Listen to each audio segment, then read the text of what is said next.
Dear students, second paper के अंतर्गत कृषक समाज और ग्रामीण समाज की बनावट, लघु और दीर्घ परंपराएं और ग्रामीण सामाजिक संगठन को देखने के पश्चात नेक्स्ट हमारा टॉपिक है खेतीहर समाज, अग्रेरियन सोसाइटी। अग्रेरियन सोसाइटी के अंतर्गत वो लोग सम्मिलित होते हैं जो प्रत्यक्ष या अप्रत्यक्ष रूप से कृषि कार्यों से जुड़े हुए होते हैं और ऐसे लोगों की संख्या भारतवर्ष में बहुत अधिक है, क्योंकि भारत एक कृषि प्रधान देश है और इस देश की 68% से अधिक जनसंख्या गांव में निवास करती है। अर्थात लगभग 69% ऑफ पॉपुलेशन डायरेक्टली और इनडायरेक्टली कृषि से जुड़ी हुई है, ये कृषि के कार्यों से जुड़े हुए हैं। टोटल लेबर फोर्स का लगभग 70%, जो हमारी कुल श्रम शक्ति है भारत की, 70% भाग कृषि कार्यों में लगा हुआ है और देश की राष्ट्रीय आय का लगभग 50% हिस्सा कृषि से पैदा होता है।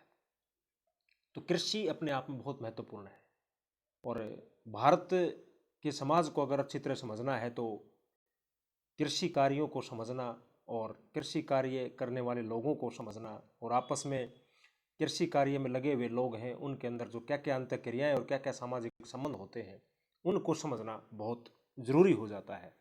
और समाजशास्त्री दृष्टिकोण से ये देखना कि किस प्रकार के संबंध लोगों में होते हैं तो उनको बोलते हैं हम अग्रेरियन रिलेशंस। तो खेतीहर समाज, अग्रेरियन सोसाइटी और अग्रेरियन रिलेशंस, किस प्रकार के संबंध लोगों के बीच होते हैं।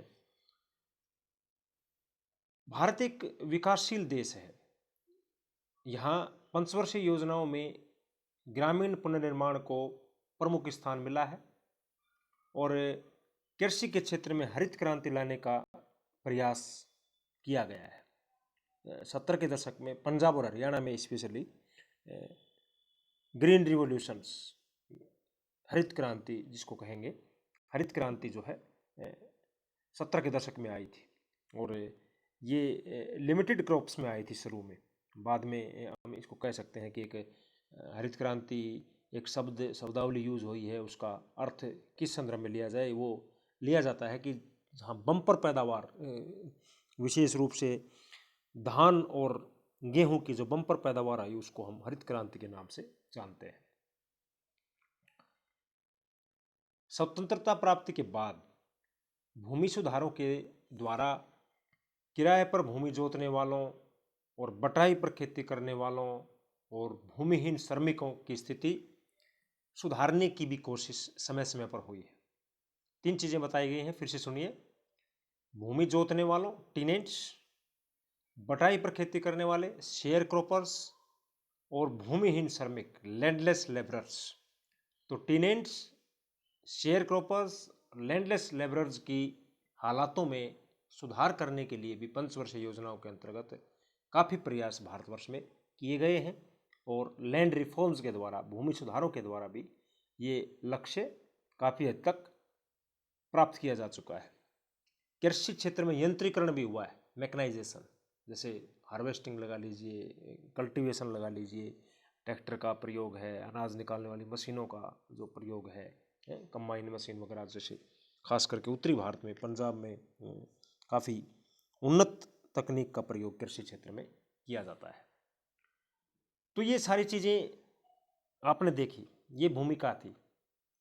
ये देखने सुनने से बड़ा अच्छा लगा कि हरित क्रांति भी हो गई, यंत्रीकरण भी हुआ है, भूमि सुधार भी हुए हैं, मजदूरों की, लैंडलेस लेबरर्स की हालात में भी सुधार हुआ है, टीनेंट्स के हालात में भी सुधार हुआ है, 50% जीडीपी भी योगदान करते हम, 70% लोग लगे भी हुए हैं इसके अंदर कृषि में। तो बड़ा महत्वपूर्ण है। कृषि किसी अर्थव्यवस्था की, किसी भी देश की अर्थव्यवस्था की रीढ़ है।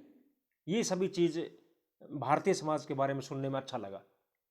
लेकिन इसका ये अभिप्राय बिल्कुल नहीं है कि कृषि के क्षेत्र में हमने काफ़ी प्रगति कर ली है और कृषि से संबंधित कोई समस्या शेष नहीं है। ये बिल्कुल इसका अभिप्राय नहीं है।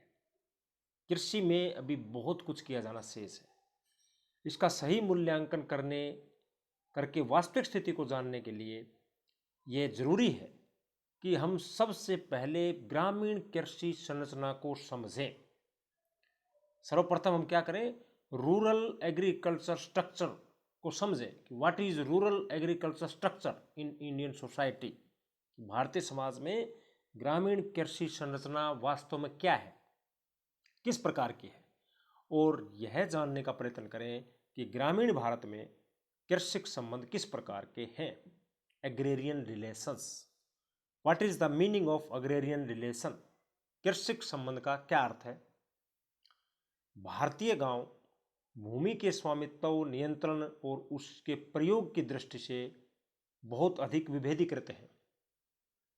बहुत अधिक भेद मिलता है उनके अंदर, विभिन्नता पाई जाती है, एकरूपता नहीं है।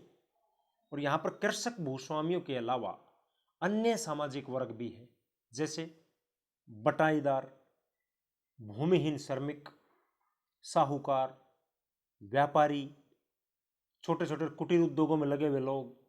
तो ये सारे के सारे एग्रीकल्चर बेस्ड प्रोफेशंस हैं। इसलिए भारतीय ग्रामीण समुदाय के लिए कृषक वर्ग अथवा कृषक समाज शब्द का प्रयोग बड़ा भ्रामक रहा है। भ्रामक है कि किसको कृषक समाज के अंतर्गत शामिल करें और किसको हम इसको कृषक समाज में शामिल न करें। आंद्रे बीते के अनुसार कृषि विषयक व्यवस्थाओं का अध्ययन भूमि और उत्पादन कार्यों हेतु उसके प्रयोग की समस्या से संबंधित है। भारत में भूमि के उपयोग से संबंधित विभिन्न प्रौद्योगिक व्यवस्थाएं पाई जाती हैं। अब उन्होंने अग्रेरियन सिस्टम्स का अध्ययन सिलसिलेवार किया और एक आलोचनात्मक मूल्यांकन प्रस्तुत किया। आंद्रे बीते ने, बहुत बड़े सोशल साइंटिस्ट और अर्थशास्त्री भी हुए हैं। उन्होंने कुछ निष्कर्ष निकाले कि क्या क्या किस किस प्रकार के अग्रेरियन रिलेशंस हैं भारतीय समाज में। यहाँ कृषि के क्षेत्र में अनेक पारिस्थितिक विभिन्नताएं भी देखने को मिलती हैं। कुछ क्षेत्रों में बहुत अधिक वर्षा होती है तो कुछ क्षेत्रों में बिल्कुल भी वर्षा नहीं होती, बिल्कुल अल्प मात्रा में वर्षा होती है, न के बराबर बारिश होती है। ऐसे स्थान भी हैं भारत में। संसार के अंदर सबसे ज़्यादा वर्षा होने वाले स्थान भी हैं यहाँ, और बिल्कुल न्यून मात्रा में वर्षा होने वाले स्थान भी हैं। तो ये विभिन्नता विभेदीकृत है।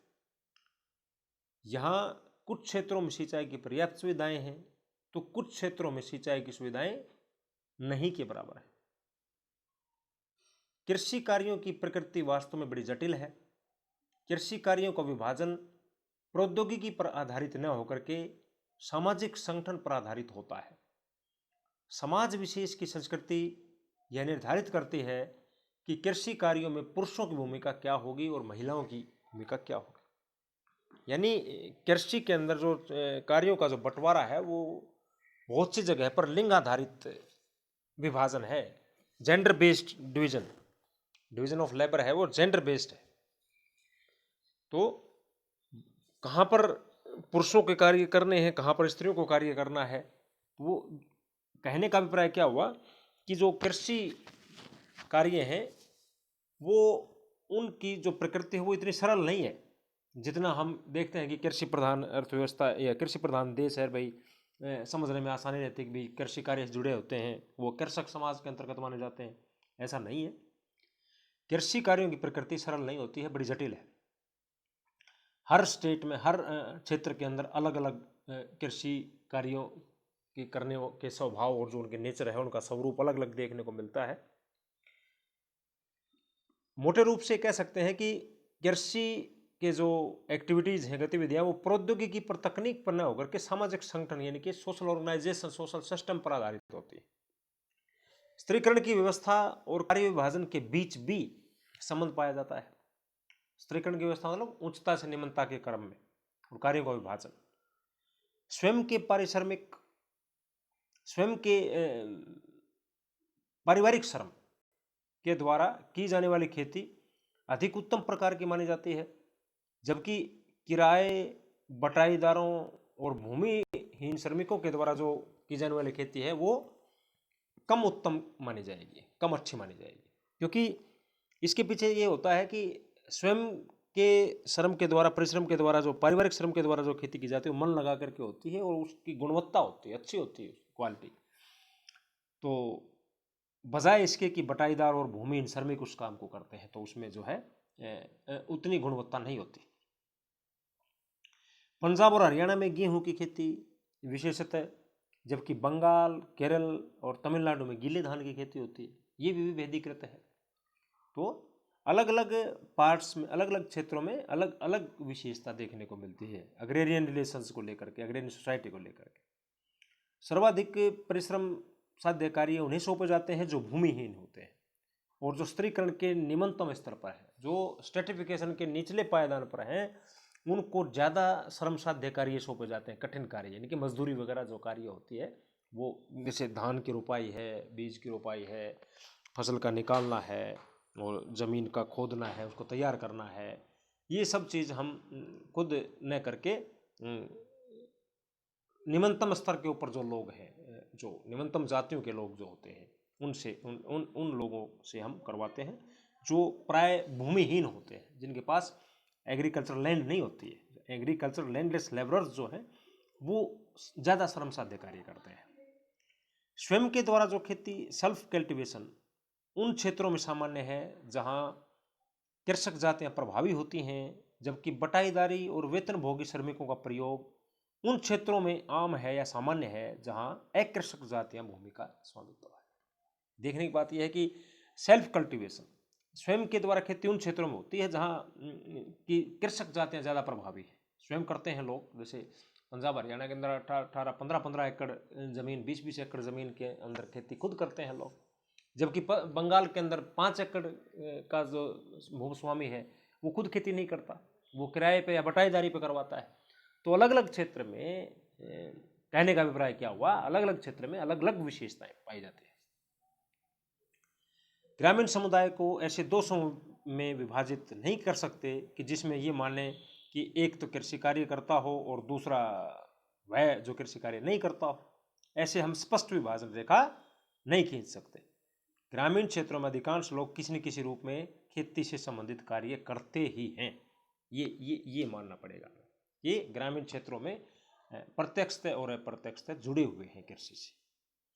जब हम उत्पादन के सामाजिक संगठन पर विचार करते हैं तो ये पाते हैं कि यह न केवल कर्म के बल्कि संपत्ति अधिकारों के भी एक विशिष्ट प्रतिमान को व्यक्त करता है।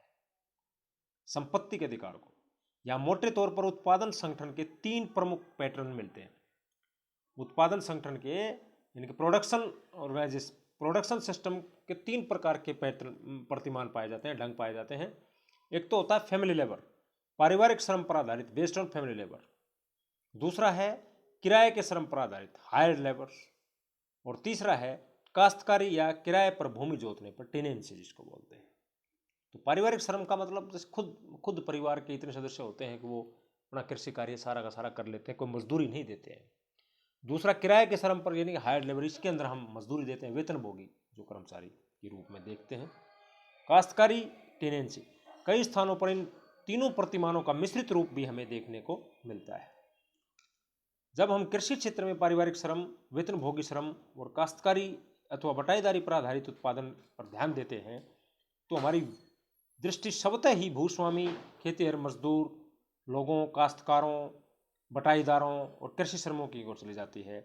इन्हीं विभिन्न श्रेणियों और इनके पारस्परिक संबंधों से कृषि संस्तरण प्रणाली, अग्रेरियन हायरार्की, निर्मित होती है, जो भारतीय ग्रामीण सामाजिक व्यवस्था की एक अत्यंत महत्वपूर्ण व्यवस्था है। क्या हुआ टोटल रूप में, अब क्या कहेंगे निष्कर्ष रूप में, कि कृषि संस्तरण प्रणाली, अग्रेरियन हायरार्की, निर्मित होती है, जो भारतीय ग्रामीण सामाजिक व्यवस्था की एक अत्यंत महत्वपूर्ण व्यवस्था है। सबसे मिलकर के क्या बनता है, चाहे उसके अंदर भूस्वामी आ गए, खेतीहर लोग आ गए, काश्तकार आ गए, बटाईदार आ गए और भूमिहीन श्रमिक आ गए, इन सबको मिलाकर के क्या बनता है, कृषि संस्तरण प्रणाली।